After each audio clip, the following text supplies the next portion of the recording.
अस्सलामुअलैकुम, मैं हूं ताबिश मीर और आप देख रहे हैं प्रोग्राम खेल कर जीत। राशिद लतीफ़ की जानिब से बाबर आजम से मुताल्लिक बयान सामने आया। उन्होंने कौमी क्रिकेट टीम के कप्तान बाबर आजम की एक बार फिर से बतौर कप्तान तैनाती पर जहां तहफ़्फ़ुज़ात का इज़हार किया। उन्होंने कहा जो सिलेक्शन कमेटी इस वक्त बरसर इक़्तिदार है, फ़ैसले कर रही है, मोहसिन रज़ा नकवी को अपने फ़ैसलों से आगाह कर रही है, वो इस बात की जवाबदेह भी है और उससे ये वाज़ेह हो रहा है कि ये वो तमाम ही पुराने वही लोग हैं जो पिछली हुकूमत में मौजूद थे। उन्हें यह भी कहा कि जिस अंदाज से बाबर आजम को कप्तान लगाया गया, इससे तो ये तासुर ही सामने आता है कि सिर्फ़ एक ही सूबे के खिलाड़ियों को देखा जा रहा है और उसी का ही मौक़िफ़ सुना गया। चल रहा है 7 लोगों की सिलेक्शन कमेटी बनाई गई, उस पर कोई बात नहीं करेगा, ना कर सकता है। लेकिन आपको दूसरी डाइवर्जन दे दी कप्तानों की। आपने शाहीन का नाम ले रहे, रिजवान का नाम लिया आपने, बाबर का, लेकिन कोई सिलेक्शन कमेटी की बात नहीं कर रहा। कौन कौन है, क्यों आए हैं?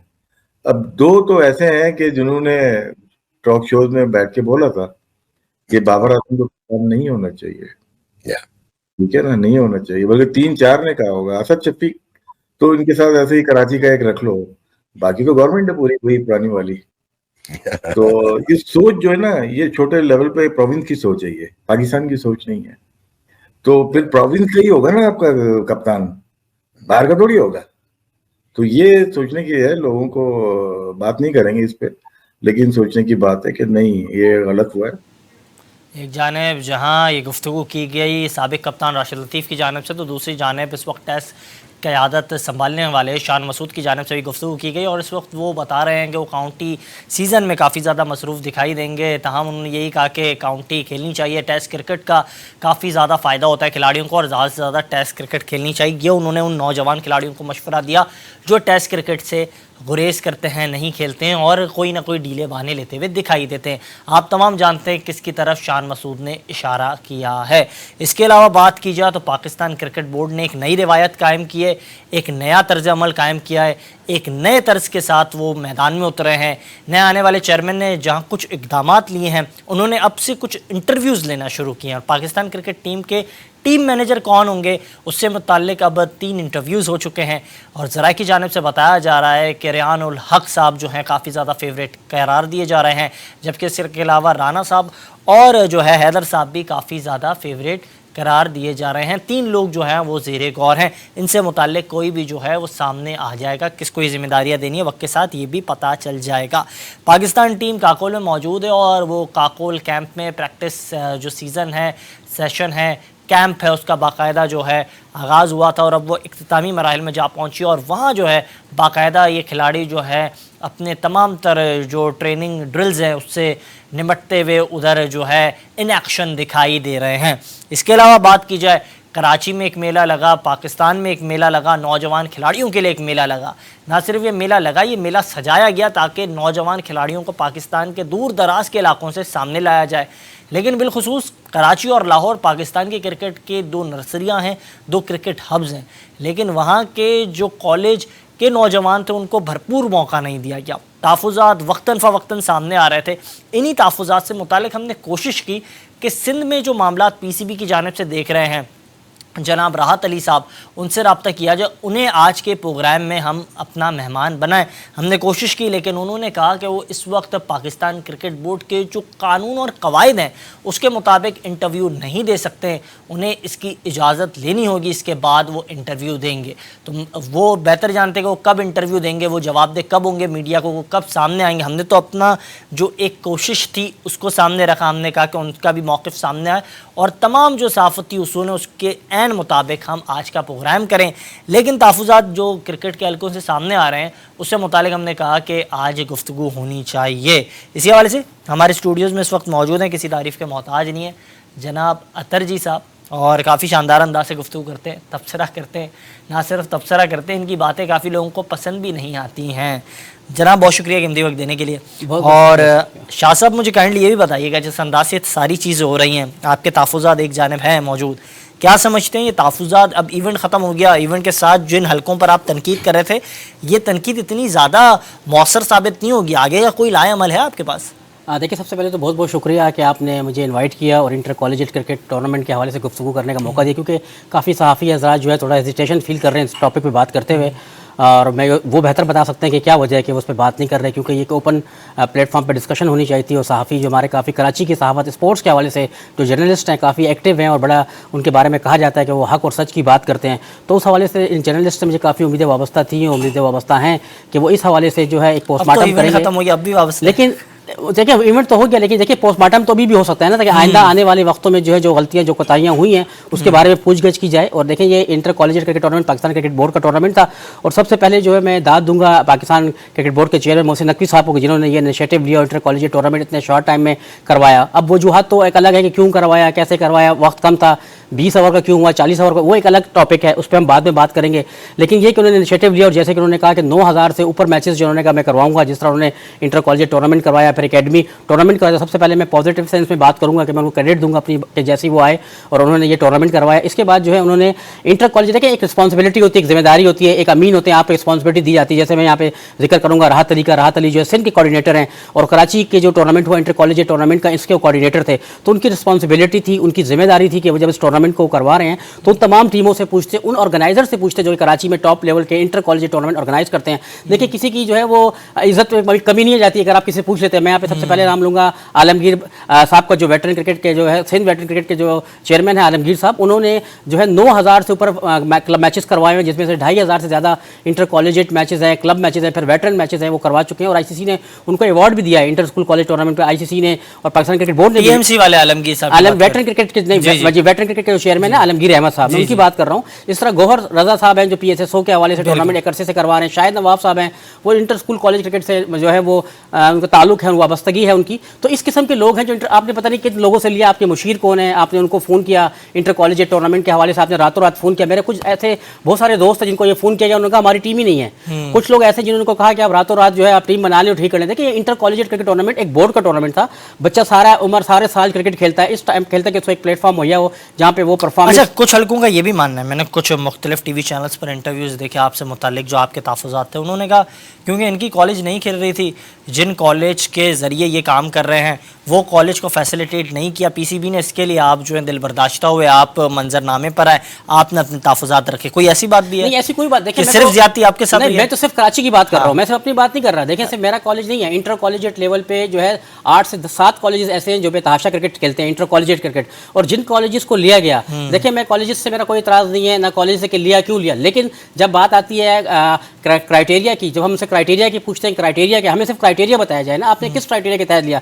देखिए सेंट्रल गवर्नमेंट के जो 7 कॉलेजेस लिए गए, सेंट्रल गवर्नमेंट का 2 साल से डायरेक्टरेट कॉलेजेस टूर्नामेंट करवा रहा है। चलिए आपने वहाँ से टीमें ली तो आपने 2 साल की फाइनलिस्ट टीमें ले ली, 4 टीमें आपने यहाँ से ले ली, 3 टीमें आपने प्राइवेट सेक्टर से ले ली। अब बाकी आपके पास 10 टीमें थी, तो 3 टीमें जो आपने ली वो किस क्राइटेरिया के तहत आपने ली, क्राइटेरिया क्या था? हम तो आपसे क्राइटेरिया पूछ रहे हैं। अगर आपने प्राइवेट कॉलेजेस को लेना था, जैसे आपने स्कूल को लिया, 3 स्कूल को शामिल किया, तो उस 3 स्कूल का क्राइटेरिया बताया। देखिए सब दोस्ती आ रही है, आप मेरे साथ बात करें, किसी प्लेटफॉर्म पर बैठे, मैं आपको बताऊंगा कि कौन सा चैनल था, किस चैनल के तहत कौन सी टीम ली गई, कौन कोचेज वहां पर बैठते हैं, किसके कहने पे आपने टीम ली, किसका रूट कहाँ है, आपके कहाँ पे आप जॉब कर चुके हैं, आप कहाँ पे जॉब कर चुके हैं। अब देखिए इंटर कॉलेजिएट टूर्नामेंट में अगर आप मेरी बात करते हैं, जैसे आपने मेरी बात की, मैं अपना जिक्र नहीं करना चाह रहा, लेकिन अगर आप मेरी बात करते हैं तो inter collegiate matric inter level पे सबसे ज्यादा क्रिकेट मेरा कॉलेज खेलता है। इन्होंने किसी किस्म का कोई इन्विटेशन नहीं दिया। इसके अलावा सीडर कॉलेज है, निक्सर कॉलेज है और बहुत से एल्फा कॉलेज है, एडन कॉलेज है, बेताशा कॉलेज है, NCR कॉलेज, सबसे टॉप कॉलेज जो कॉलेजेस की टीम होती है। देखिए कॉलेजेस जो हैं वो स्कॉलरशिप देते हैं स्टूडेंट्स को, इसी वजह से कि जब आपके पास वो एडमिशन लेंगे तो उसको स्कॉलरशिप देते हैं स्पोर्ट्समैन को, खासकर क्रिकेटर को, कि वो आपके एडमिशन लें फिर वो आके कॉलेज की तरफ से रिप्रेजेंट करे कॉलेज को। इतने अच्छे क्रिकेटर अच्छे कॉलेजेस में वो ऐसे ही रह गए, वो तो अपने परफॉर्मेंस नहीं दे सके क्योंकि वो टॉप क्लास के जो क्रिकेटर के अंदर है। बिल्कुल, अब बताए वो कहाँ परफॉर्म करेंगे। दूसरा आप देखें कि PCB का जो टूर्नामेंट था फेसबुक पे लाइव चल रहा था, जिसमें 13 से 14 मिलियन फॉलोअर्स हैं उसके, पूरी दुनिया में देखा जाता है। आपने चंद टीमों को लेकर 2-3 परफॉर्मर आपने निकाल दिया, बताएं 2 से तीसरा का चौथा परफॉर्मर आपके पास है ही नहीं। आप फाइनल देखें, फाइनल में 75 रन हुए फाइनल में। देखिए फिर मैं कहता हूँ मेरा किसी कॉलेज से कोई मसला मेरा नहीं है कि मैं किसी कॉलेज में मुबारकबाद देता हूँ जिना कॉलेज को, लांडी बीच आज जो है रनर अप रही, 74-75 रन का टारगेट था और उसमें भी उनकी 7 विकेट जो है वो गिर गई। अब इस पे आके उनके रिप्रेजेंटेटिव जो हैं वो तो पॉजिटिव बात करें, बहुत अच्छा टूर्नामेंट हुआ, बॉलिंग बहुत अच्छी थी, फलाना मौका मिला। बिल्कुल बिल्कुल बिल्कुल ठीक है। अच्छा तवक्कुफ कीजिएगा सर, और क्योंकि हम देख रहे हैं इस वक्त हमें ज्वाइन कर चुके हैं, किसी तारीफ़ के मोहताज नहीं, अपने वक्त के शानदार क्रिकेटरों में से, और जब क्रिकेटरों के तौर पर उन्होंने जिम्मेदारियां अदा की तो वो काफ़ी शानदार रहीं, लेकिन जब जिम्मेदारी कुछ ज़्यादा बड़ी मिली, चीफ सेलेक्टर बने पाकिस्तान क्रिकेट बोर्ड की जानिब से ये जिम्मेदारी मिली, तो फिर इसे भी काफ़ी ज़्यादा शानदार अंदाज से अदा किया। जनाब अज़हर खान साहब हमें ज्वाइन कर चुके हैं। सर बहुत शुक्रिया कीमती वक्त देने के लिए, वेलकम टू द शो। जी बहुत शुक्रिया जी। सर इसी हवाले से बात कर रहे थे, तहफ़्फ़ुज़ात काफ़ी सारे हैं अतर अब्बास के, अतर जी के, वो यही कह रहे हैं कि काफ़ी सारी ऐसी बातें हैं जो ढकी छुपी मैं नहीं रखना चाहता, मैं आज बताना चाहता हूँ। लेकिन दौरान गुफ्तगू उन्होंने अपना एक मुद्दा ये भी कहा कि पाकिस्तान क्रिकेट बोर्ड क्या गलती कर रहा है। एक जाने वो कहता है कि आपको अपनी डोमेस्टिक क्रिकेट को इज्जत देनी चाहिए, पाकिस्तान टीम टेस्ट क्रिकेट खेले, पाकिस्तान टीम लंबे फॉर्मेट की क्रिकेट खेले, ये खिलाड़ी जो हैं बड़ी रेस के घोड़े बने। लेकिन हम जब इंटर कॉलेजिएट कराते हैं वो भी T20 कराते हैं, तो मतलब हमारा मयार इतना कमज़ोर हो गया। ये मैं आपको बताऊं जी कि मैं प्रोडक्ट हूँ इंटर कॉलेजिएट और इंटर यूनिवर्सिटी और पाकिस्तान यूनिवर्सिटी क्रिकेट का। ये 1972-73 में जब 70 में हमने क्रिकेट शुरू की तो मैं गवर्नमेंट कॉलेज का स्टूडेंट था। वहां पर इंटर कॉलेजिएट मैचेस होते थे जो कि फर्स्ट ईयर और सेकंड ईयर के जो प्लेयर्स थे वो एलिजिबल थे उनको खेलने के लिए। गवर्नमेंट कॉलेज हो गया, इस्लामिया कॉलेज हो गया, हेले कॉलेज हो गया, FC कॉलेज हो गया, बागबानपुरा कॉलेज हो गया, ये डिफरेंट कॉलेजेस थे जिनकी अपनी टीमें थी और जो हमेशा इंटर कॉलेजिएट टूर्नामेंट खेलते थे। और जब ये टूर्नामेंट जब खेला जाता था ना तो ये सिर्फ इंटर बोर्ड के अंडर जो थे वो मैचेस होते थे। उन मैचेस को सुपरवाइज कौन करता था, वो इंटर बोर्ड के अपने जो पूरा जो उनका एक टीम वर्क था वो इसको मैनेज करता था। मैटिंग की पिचेस पर ये मैचेस होते थे।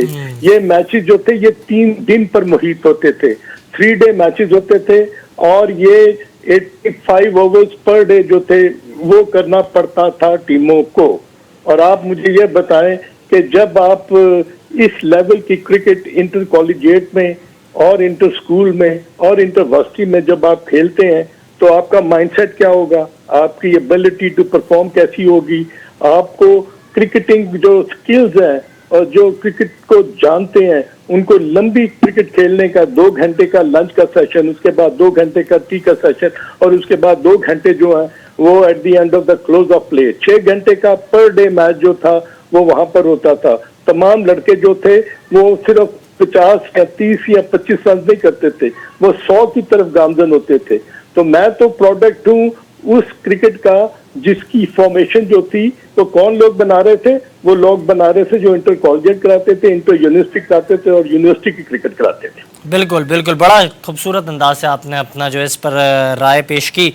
अब इस हवाले से क्योंकि नाजरीन को मैं ये भी एक बड़ी खबर दौरान प्रोग्राम दूं कि उस्मान खान जो UAE में हम देख रहे थे क्रिकेट खेल रहे थे, उन्होंने अपना कैरियर सेट किया हुआ था UAE से मुतालिक, और ये खदशा बताया जा रहा था कि उनके कैरियर से मुतालिक ये बताया जा रहा था ख़ास तौर पे कि UAE की जो हुक्काम क्रिकेट के वो एक्शन लेंगे, और उन्होंने ना सिर्फ एक्शन लिया, काफ़ी सख्त जो है पाबंदी आयद की है। ज़रा की जानिब से इस वक्त बताया जा रहा है कि उनके खिलाफ बाकायदा कार्रवाई की जाएगी।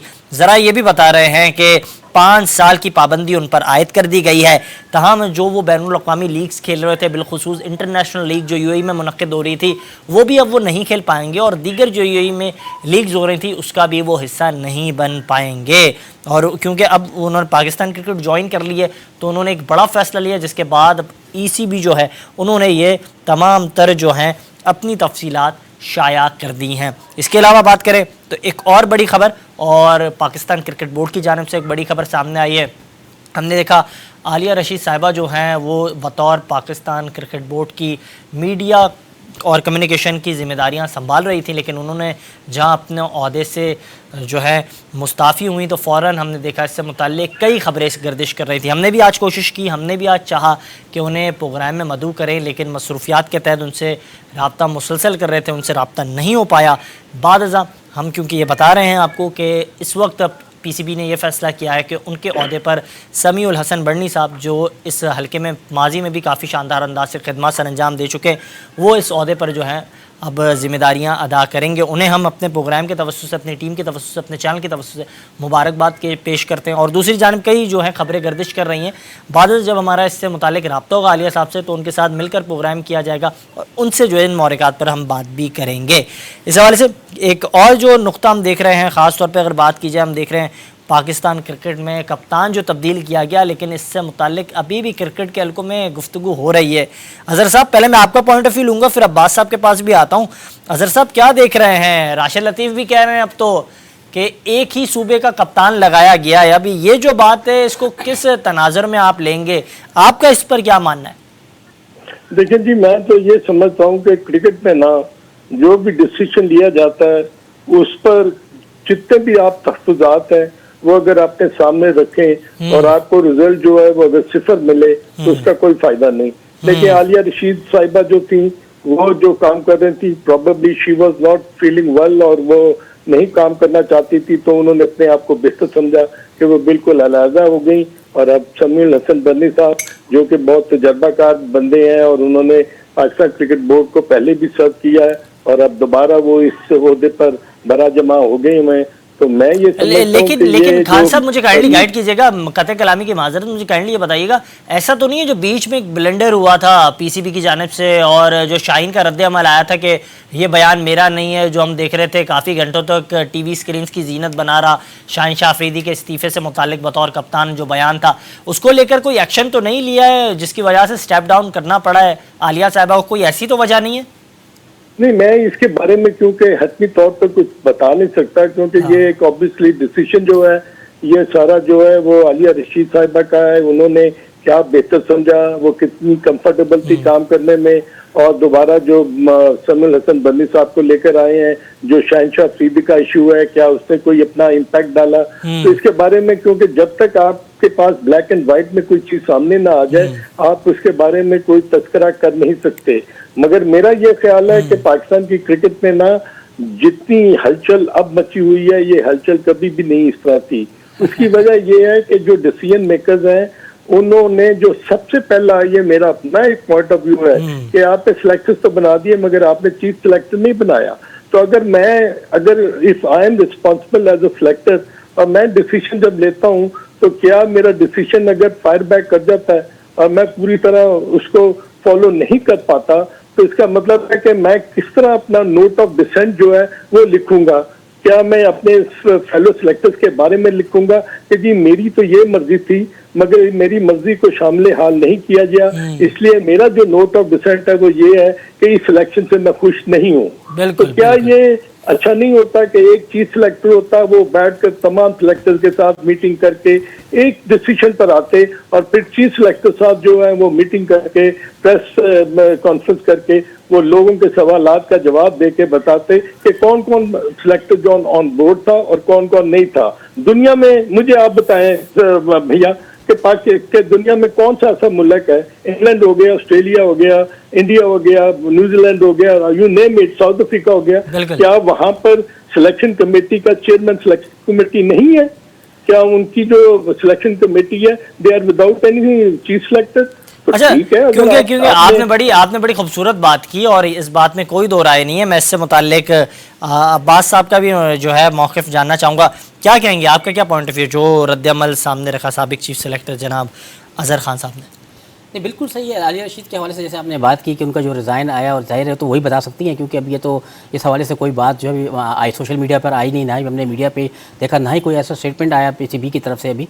लेकिन वजह तो हमें जो नज़र आ रही है वो यही रही है कि नसीम शाह का जिस तरह का स्टेटमेंट आया, वो उसे जो लाताल्लुकी का इख्तियार, उन्होंने कहा कि मुझे पता ही नहीं है इसके बारे में कि कब है, मैं तो अफ्तारी करके सो रहा था और उसके बाद जब मैं जागा तो मैंने देखा कि मेरे हवाले से ये स्टेटमेंट आया गया। तो फिर उनको प्रेस कॉन्फ्रेंस करने से और अपना मौक़िफ़ बयान करने से भी ट्विटर भी चलाने इस्तेमाल करने से मना कर दिया कि अपना मौक़िफ़ ना दें। हफीज़ के साथ भी माजी में ऐसा ही हुआ, जब हफीज़ ने टूर करके आया और हफीज़ ने कहा था कि मैं अपना एक प्रेस कॉन्फ्रेंस करूंगा और मैं बताऊंगा कि क्या वो वजूहात थी जिसकी वजह से पाकिस्तान जो शिकस्त हुई, तो उनको भी उस वक्त प्रेस कॉन्फ्रेंस से रोक दिया गया था और इसी तरह शाहीन शाह अफरीदी को भी रोक दिया। तो मेरा ये पर्सनल ख्याल है कि शायद ये वजह मेन रीज़न हो सकती है। अच्छा, जाते जाते आप दोनों से मैं ये पॉइंट ऑफ व्यू लेना चाहूँगा। अजहर साहब, आपसे मैं इस हवाले से ये बात करना चाहूँगा, आपने कहा क्योंकि माजी में ये नज़ीर कहीं मिलती नहीं है, लेकिन इस वक्त काफ़ी ऐसी चीज़ें जो पहली बार पाकिस्तान क्रिकेट में हो रही हैं, ये बातें बिल्कुल ढकी छुपी नहीं है। मुझे काइंडली इस हवाले से बताइएगा नकवी साहब ने दौरान प्रेस कॉन्फ्रेंस भी कहा था हम ऐसी चीज़ें करेंगे जो माजी में कभी नहीं हुई हैं। तो अब जो उनके इक़दाम हैं उनसे क्रिकेट का हल्का, बिलखुसूस आप जो सीनियर खिलाड़ी हैं जितने भी, वो क्या मुतमईन है जो वो स्टेप्स ले रहे हैं, या फिर जो उनके इक़दाम हैं वो इतने ज़्यादा मौसर नहीं है जो मुस्तकबिल में मुस्बत और अच्छे नताइज सामने लाए? देखिए जी, जो बात आपने अभी अपने शुरू प्रोग्राम में की थी ना कि स्कूल क्रिकेट जो है ये पाकिस्तान क्रिकेट बोर्ड की डोमेन नहीं है, ये इंटर बोर्ड की डोमेन है जो इंटर कॉलेजिएट करवाता है और इंटर यूनिवर्सिटी कराता है। आप इनको प्लीज खुदारा इनको अपने ऊपर तारी ना करें, आप चाहें हजारों मैचेस करवा दें, मगर असल जो मंबा है वो ये है कि जो इंटर स्कूल और इंटर कॉलेजिएट क्रिकेट है ना, ये आपका जो सेकेंडरी बोर्ड ऑफ एजुकेशन है ये उसकी डोमेन है, उनको करवाना चाहिए, उनको अपनी ग्राउंड्स को फैसिलिटेट करना चाहिए। अब बात आ गई आपकी कि दुनिया में कहाँ पर आप ये समझते हैं कि डिसीजन लेने वाले जो हैं वो मोहसिन नकवी साहब के डिसीजंस को कितना सराहाया जाएगा, कितना उसको सही पराये में बयान किया जाएगा, ये तो वक्त बताएगा। मगर मेरा अपना पर्सनल जो एक एक्सपीरियंस है कि हम जब भी एज ए सिलेक्शन कमेटी काम करते थे तो चीफ सिलेक्टर हमें हमेशा ऑन बोर्ड लेते थे, वो बताते थे कि देखें दुनिया में कितनी क्रिकेट हो रही है, अगर आप ऑस्ट्रेलिया जाना है तो आपको किन कंडीशंस में आपने बॉलिंग और बैटिंग करनी है, आपकी टीम की फॉर्मेशन और कॉम्बिनेशन क्या होगा, अगर आपने वेस्ट इंडीज जाना है, अभी हाल में आप जा रहे हैं और यूएसए में जा रहे हैं आप खेलने के लिए T20 वर्ल्ड कप, तो वहां पर किस की क्या सूरत हाल होगी, वेदर कैसा होगा, वहां पर आपके पास स्पिन अटैक कितना होगा, फास्ट बॉलर्स कितने होंगे, मिडिल ऑर्डर में कितना स्ट्रेंथ होगी, तो आपको वो कॉम्बिनेशन बनाने के लिए ना आपको अपने चीफ सिलेक्टर पर एतमाद करना पड़ता था, वो आपके साथ डिस्कस करता था, फिर आप कोच और कैप्टन के साथ आप उनकी मुशावरत करते थे, उनसे उनकी जो रिसोर्सेज थी उसके बारे में पूछते थे कि आपको क्या चाहिए। वो आपको जब बताते थे कि मेरे कॉम्बिनेशन में ये 3 ओपनर होने चाहिए, 4 middle order, 2 all rounder, 4 fast bowler और 1 या 2 स्पिनर्स होने चाहिए, इस कॉम्बिनेशन के साथ आप 15 प्लेयर जब बनाते थे तो उसके बाद फिर आप जो है ना उनकी राय लेकर आप डिस्कस करते थे और फिर अल्टीमेटली आप अपना डिसीजन जो था वो एज ए सिलेक्शन कमेटी और चेयरमैन सिलेक्शन कमेटी आप करते थे। तो मैं तो फिर दोबारा आपकी इस बात पर वापस आऊंगा कि अगर कोई भी सिलेक्टर नोट ऑफ डिसेंट लिखता था ना तो वो बकायदा मेंशन करता था, मगर वो कभी बाहर ये खबर नहीं आती थी कि ये सिलेक्टर जो है ये सिलेक्शन कमेटी की जो मीटिंग हुई है उसमें इसने ये note of dissent in writing में लिखकर चेयरमैन को दिया है। आप वहां पर अपनी तहफुजात रखते थे और फिर जब आप कन्विंस हो जाते थे कि नहीं आपका फेलो सिलेक्टर जो है या चेयरमैन जो है बिल्कुल सही कहता है, तो आप उनकी राय को मुकद्दम समझते थे और फिर आप एक डिसीजन लेते थे। बिल्कुल बिल्कुल, क्या कहेंगे आप इस हवाले से? बिल्कुल सही कहते साहब, एक माशाल्लाह बड़ा एक्सपीरियंस है, जैसा आपने बताया कि सिलेक्टर भी रह चुके हैं, तो उससे इनसे ज़्यादा बेहतर और अच्छी बात इस हवाले से मैं समझता हूँ कि कोई नहीं कर सकता, क्योंकि माजी में काफ़ी अच्छा एक्सपीरियंस रह चुके हैं उन्होंने, तो मैं बिल्कुल मुत्तफिक हूँ मैं आपकी बात से। बहुत शुक्रिया हमारे दोनों मौजूद मेहमानों की, आपने गुफ्तगू सुनी। अजहर साहब क्योंकि इस हवाले से गुफ्तगू कर रहे थे, आपने उनकी गुफ्तगू मुलाहिज़ा की, और अतर अब्बास साहब, अतर जी साहब इधर मौजूद थे और उनकी आपने गुफ्तगू मुलाहिज़ा की, और दोनों का यही कहना था और दोनों का मिलता जुलता रद्द-ए-अमल सामने आया, तहफ़्फ़ुज़ात दोनों के जो है सामने आया, और दोनों का रद्द-ए-अमल यही था कि पाकिस्तान क्रिकेट बोर्ड को कुछ ऐसे इक़दाम करने होंगे जो मुस्बत कड़ियाँ जोड़े, और ऐसी बातें ना हो कि क्रिकेट कैलकों में सिर्फ पाकिस्तान क्रिकेट बोर्ड को याद किया जाए या फिर उनके अरबाब इख्तियार का जब जिक्र हो तो मुस्बत अल्फाजों से कम और मनफी अल्फाजों से या फिर मनफी अल्फाजों का चुनाव ज़्यादा हो, ऐसा नहीं होना चाहिए। ये था हमारा आज का प्रोग्राम, इजाज़त दीजिएगा, अल्लाह हाफ़िज़।